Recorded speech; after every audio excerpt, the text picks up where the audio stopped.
Salve, salve, amigos da astronomia em todo mundo! Meu nome é Sérgio Sacani, sou editor do blog Space Today e você está assistindo a mais um Space Today TV.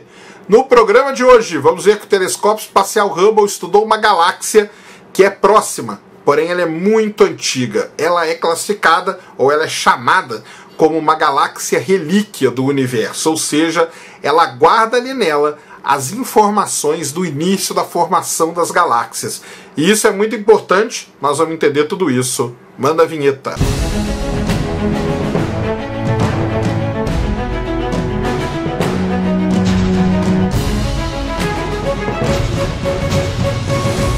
Muito bem, pessoal, vídeo novo aqui no canal. Antes do vídeo começar, você já desce aí, já deixa seu like, já se inscreve no canal para você não esquecer durante o vídeo e para ajudar a causa da divulgação científica no Brasil. E nesse vídeo vamos falar de um estudo feito pelo telescópio espacial Hubble de uma galáxia muito interessante. Antes da gente falar dessa pesquisa propriamente dita, que foi publicada na Nature Astronomy, vamos falar um pouco sobre o seguinte: quando os astrônomos querem estudar lá o início da formação das galáxias, o início do universo, eles têm que levar tudo que eles têm ao limite praticamente. Eles têm que levar os equipamentos ao limite, os métodos de processamento de dados ao limite, ou seja, eles têm que observar um universo muito distante. Quando o Hubble, por exemplo, consegue observar isso, o que ele vê ali são pontinhos avermelhados, e aqueles pontinhos são galáxias muito, muito distantes. A partir daqueles pontinhos ali é que os astrônomos começam então a fazer todo um processamento, toda uma análise desses dados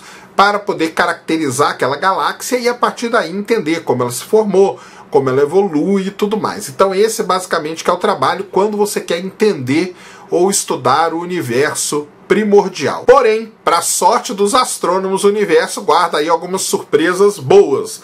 Na maior parte das vezes são surpresas que não são tão boas, né? Você estuda, na hora que você acha que você descobriu alguma coisa, vem mais pergunta ainda. Nesse caso não, os astrônomos eles têm uma surpresa muito boa. O universo reserva aí coisas bem interessantes para os astrônomos. Entre elas, o fato de que podem existir, e existem na verdade, galáxias que estão muito mais próximas, ou seja, que podem ser estudadas em muito detalhe e que guardam informações lá do início do universo, lá do início da sua formação.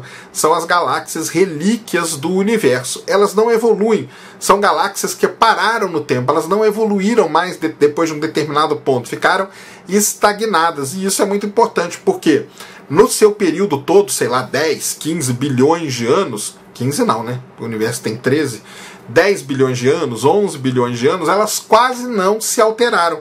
Ou seja, se os astrônomos descobrem uma galáxia dessa, que é muito mais próxima, eles podem estudar ela em detalhe e a partir daí entender como foi o processo de formação de galáxias, o processo de evolução, muito mais fácil, com muito menos incerteza do que estudando aqueles pontinhos vermelhos perdidos ali nas imagens do Hubble. E foi isso que aconteceu recentemente, um trabalho publicado na revista Nature Astronomy. Os pesquisadores estudaram uma galáxia chamada NGC 1277. Essa galáxia está localizada no aglomerado de galáxias Perseus, que fica aí a cerca de 240 milhões de anos-luz de distância da Terra, que o que não é, digamos, venhamos e convenhamos, uma distância lá muito grande. Falando de astronomia, 240 milhões de anos-luz não é tanta coisa assim para você encontrar ali uma galáxia relíquia como a NGC 1277. Isso quer dizer que nos últimos 10 bilhões de anos essa galáxia pouco mudou. O que os astrônomos estão observando ali dela é como ela era basicamente há 10 bilhões de anos atrás, só que ela está muito mais próxima. Tem um porquê para tudo isso acontecer. Eu vou falar aqui de por que essa galáxia parou de evoluir, por que ela não evolui mais. Existe toda uma explicação para isso, mas essas são as surpresas boas que acontecem no universo.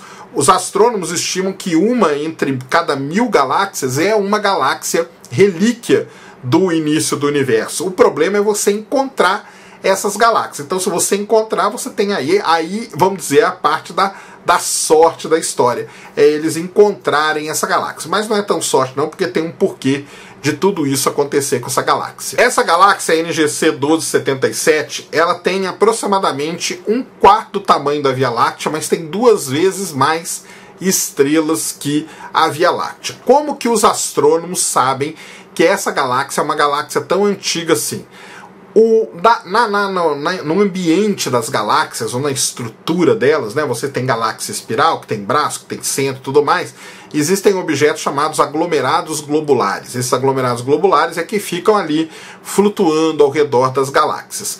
Se você pega uma galáxia como a Via Láctea, por exemplo, a Via Láctea tem cerca de 180 aglomerados globulares e eles são divididos bem aí entre aglomerados globulares vermelhos, que os astrônomos chamam, e os azuis, ou seja, os mais antigos e uns mais novos. Isso aí é uma divisão interessante. Isso aí quer dizer que o aglomerado ele é rico em metal ou pobre em metal. Tem toda uma química por trás disso que faz com que os astrônomos o chamem de aglomerados vermelhos e azuis. Mas como a Via Láctea tem esse equilíbrio, ou seja, ela está num processo de formação de estrela ainda, ela tem uma galáxia ativa, ela é uma galáxia relativamente recente, tem todas essas características da Via Láctea. Então a Via Láctea é isso. No caso da NGC 1277, não. Os astrônomos só encontraram nessa estrela, a maior parte dos aglomerados são vermelhos, ou seja, não tem presença de aglomerados azuis. Isso indica que a galáxia não forma estrela faz muito tempo. Além disso, o ambiente em que a galáxia está localizada é muito importante. A Via Láctea ela está no grupo local de galáxias, que nem tem tantas galáxias assim, as galáxias são um pouco mais afastadas uma das outras, ou seja, ela leva a sua vida aí tranquila. Às vezes ela vai ali, se funde com uma galáxia um pouco menor, com uma galáxia anã, com uma galáxia satélite, mas leva essa vida. No caso da NGC 1277, não, ela está localizada no meio de um aglomerado de galáxias chamado Perseus, que tem mais de 1000 galáxias. Ela está vagando ali no meio a uma velocidade altíssima, e essa velocidade altíssima dela impede que ela se funda com outras galáxias menores, ou seja, ela não funde. Ao não se fundir com outras galáxias, ela não dispara novos processos de formação de estrela, então ela não forma estrela. E uma outra coisa ainda, que no meio desse aglomerado de galáxias, o gás presente ali ele é muito quente. E para formar estrelas, a gente precisa ter gás frio. O gás quente não forma estrelas. Então tudo isso combinado faz com que essa galáxia, desde o momento que ela surgiu até hoje, ela pouco tenha se alterado. Por isso que é uma relíquia lá da formação das galáxias, lá mais próximo do início do universo. Você soma tudo isso e essa galáxia, a NGC 1277, se transforma num excelente laboratório, então, para os astrônomos poderem testarem seus modelos, testarem suas teorias, validarem tudo isso, porque ela é uma galáxia, como eu falei, relativamente próxima. O Hubble enxerga ela com detalhes impressionantes, ou seja, ele pode estudar cada detalhe dessa galáxia, e ali os astrônomos podem testar tudo sobre a formação e a evolução das galáxias, ou seja, é de suma importância você identificar e estudar essas galáxias relíquias do universo. Aí você pode perguntar, né? Todo vídeo basicamente eu falo isso, será que o James Webb poderia ajudar numa pesquisa dessa? Poderia sim. O James Webb ele poderia, por exemplo, analisar a velocidade com a qual os aglomerados globulares vagam ali ao redor dessa galáxia, e a partir dessa velocidade poderia calcular a quantidade de matéria escura. E os astrônomos assim teriam uma resposta para a quantidade de matéria escura que você tinha lá quando se deu o início do processo de formação de galáxias. Ou seja, é um trabalho de suma importância para entender a formação e a evolução das galáxias, que está intimamente ligada com a evolução do nosso universo. Então é muito interessante todo esse trabalho que o Hubble faz. O Hubble ele foi feito para isso, né? Para estudar essas galáxias. Ele é forçado até o máximo para estudar esse tipo de galáxia. Não só esse tipo, né? Mas todas as galáxias. Então esse é o trabalho dele. Não é à toa que ele tem esse nome, que é o nome de um dos maiores estudiosos de galáxias que a gente já teve, que é o Edwin Hubble. Por isso que ele tem esse nome, por isso que o foco um dos focos principais do trabalho do Hubble é esse aí. Muito bem, pessoal, esse era o vídeo que eu queria trazer aqui no canal para vocês agora, falando aí sobre a NGC 1277, uma galáxia que está praticamente intacta desde quando ela se formou há 10 bilhões de anos atrás, e todas as consequências disso e como ela é importante para entender o processo evolutivo das galáxias. Espero que vocês tenham gostado do vídeo. Se gostou, já sabe, tapa no dedão. Voadora com tudo no peito do like, isso ajuda pra caramba o vídeo e o canal a ganhar relevância. Nunca se esqueça, compartilhe o vídeo nas redes sociais, favorite o vídeo, se inscreva no canal se você ainda não é inscrito e deixa aí nos comentários o que você quiser saber. Deviante.com.br, patreon.com/SpaceToday, apoia.se/SpaceToday, Science Vlogs Brasil, todos os links na descrição. Tamo junto dioturnamente na luta contra a má divulgação científica no Brasil, contra a anemia na divulgação da astronomia no nosso país.